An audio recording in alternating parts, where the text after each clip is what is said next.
Good morning, Mr. President. Let me start by introducing myself. My name is Nolan, and I'm the founder of Straight Talk with Nolan.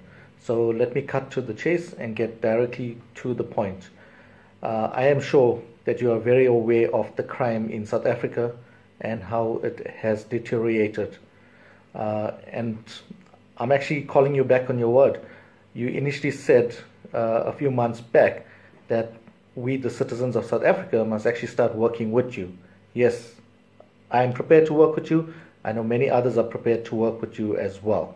But in saying that, we are working very hard via the forms of social media, etc., by passing on information where these thieves can get caught immediately.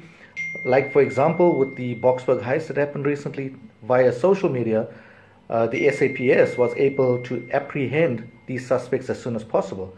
But my question to you is, what is going to happen to these suspects?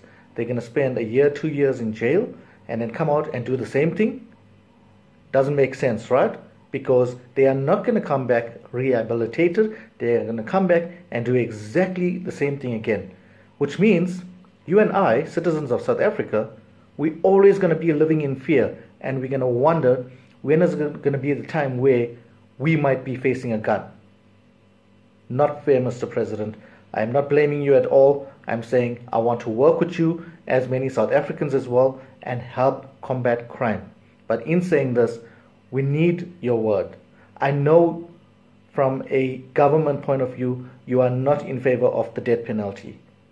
Okay, I do understand that. But what I'm saying is, we need to implement harsher punishment on these criminals. They do not fear you. They do not fear the government. They do not fear our law.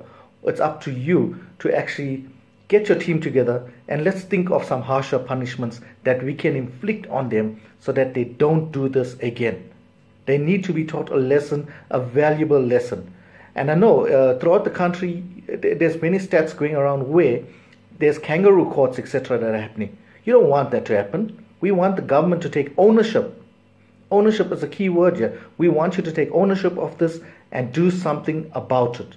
But do it together with us. We are welcome to start working with you. The latest very, very sad case, Mr. President, that has come to forth is the 9-year-old girl that was killed in a hijacking right here in Shellcross, Chatsworth.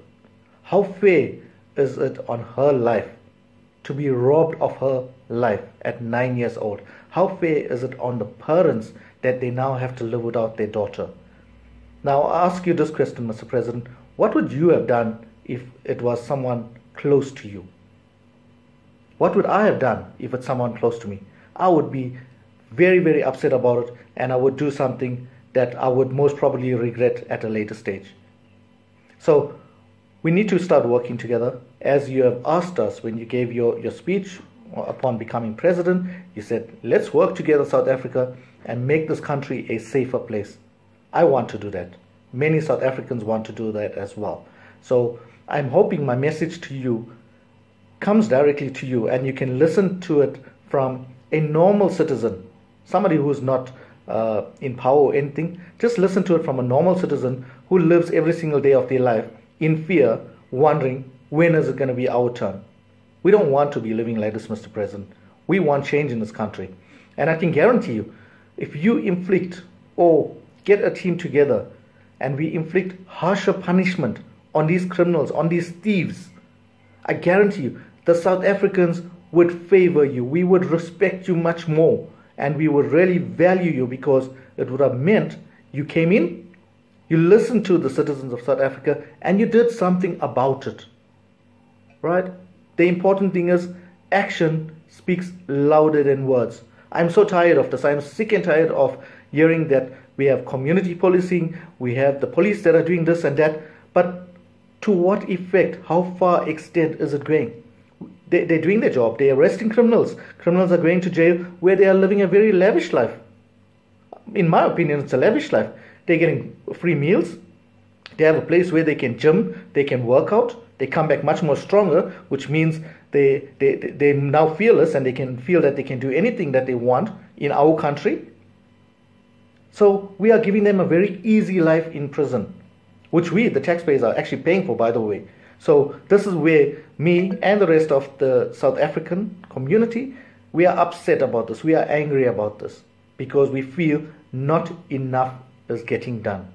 So I plead to you, Mr. President, let's work together.